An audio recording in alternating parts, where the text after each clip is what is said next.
আপা এটা চল চল আমার ড্র থেকে টাকা চুরি করে পড়ে ফেলে গেছে আপা। ভাইয়া একদম ফালতু কথা বলবো না কিন্তু ভাইয়া। কিছু বলতে কথা আব্বা আপনি কিছু বলবেন না কি বলবেন না? না। টাকা দিয়ে কিনছি। কেন?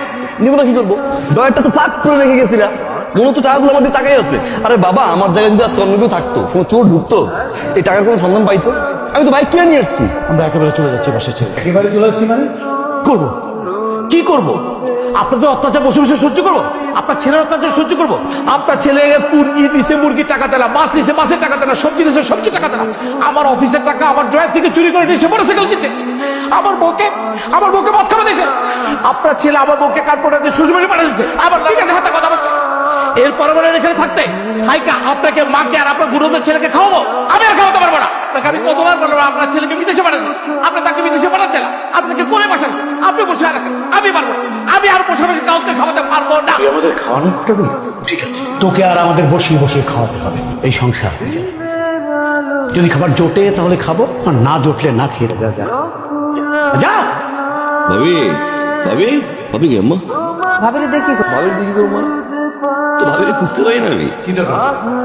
আবার কোন জমির গলায় গেছ? আবার কোন কথা কথা কান কথা কয়ে ভাবিরে বাড়ি থেকে বাইর করতে আসছো? আরে আজকে বিষয়ে কি করছি আমি?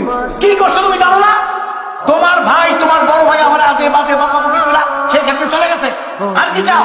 এবারে কাজ করো, এবারে কাজ করো। এবার তুমি আমারে এবার কি পাইবে?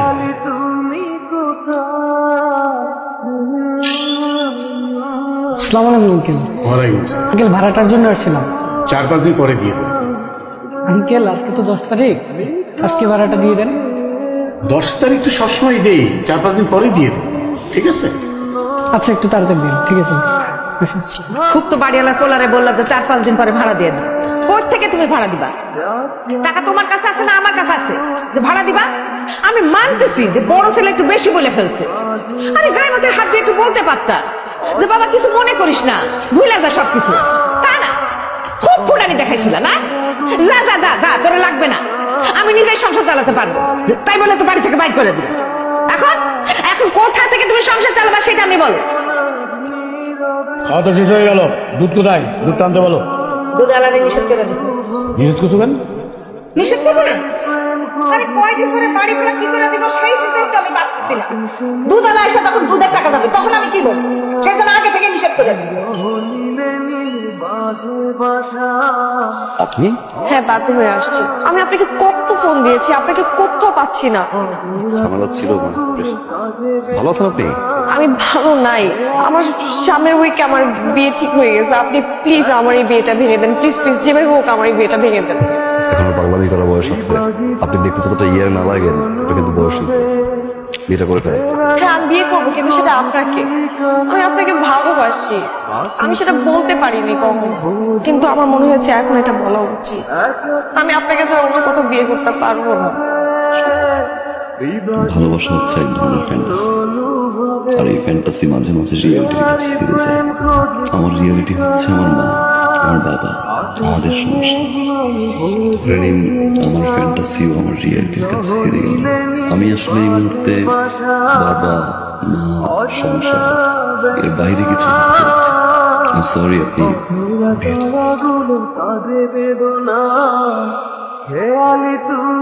এটা রাখো ভাইয়া।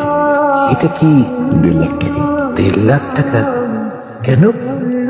ওই যে তোমাকে না বলে নিয়েছিলাম। এটা লাগবে না, ছোট ভাইয়ের থেকে 1.5 লাখ টাকা দিয়ে একটা মোটরসাইকেল দিতেই পারি। রাখ, এটা লাগবে। রাখ রাখ রাখ। থ্যাংক ইউ ভাইয়া। তোমার কাছে এটা 1.5 লাখ টাকা হতে পারে, আমার কাছে অনেক কিছু। তোমার এই 1.5 লাখ টাকা আমার এই জীবনের মোড় ঘুরিয়ে দিয়েছে ভাইয়া। অনেক কিছু শিখেছি, অনেক কিছু দেখেছি, অনেক কিছু পেয়েছি ভাইয়া। না, আগামী 15 তারিখে আমাদের ফ্লাইট। আলহামদুলিল্লাহ ভালো যাচ্ছে। আলহামদুলিল্লাহ।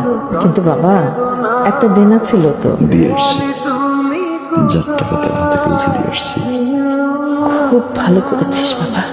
হজ থেকে এসে ইনশাল্লাহ বাবাকে নিয়ে সিঙ্গাপুর যাবো। হার্টের ট্রিটমেন্ট ওইখান থেকে করে নিয়ে আসবো। কিন্তু বাবা আমরা এই যে সবাই মিলে আমরা হজ করতে যাইতেছি, কতগুলো টাকা খরচ হইতেছে, তারপর তুই দেনাটাও শোধ করলি। মানে দেশের মধ্যে একটা ভালো ডাক্তার দেখাইলে ভালো হতো না? সিঙ্গাপুরে যাওয়ার দরকার কি? আমি যতদিন আছি তোমাদের সেবা করে সারা জীবন তো ঝামেলা গেছে। এবার একটু সেবা করে আসো।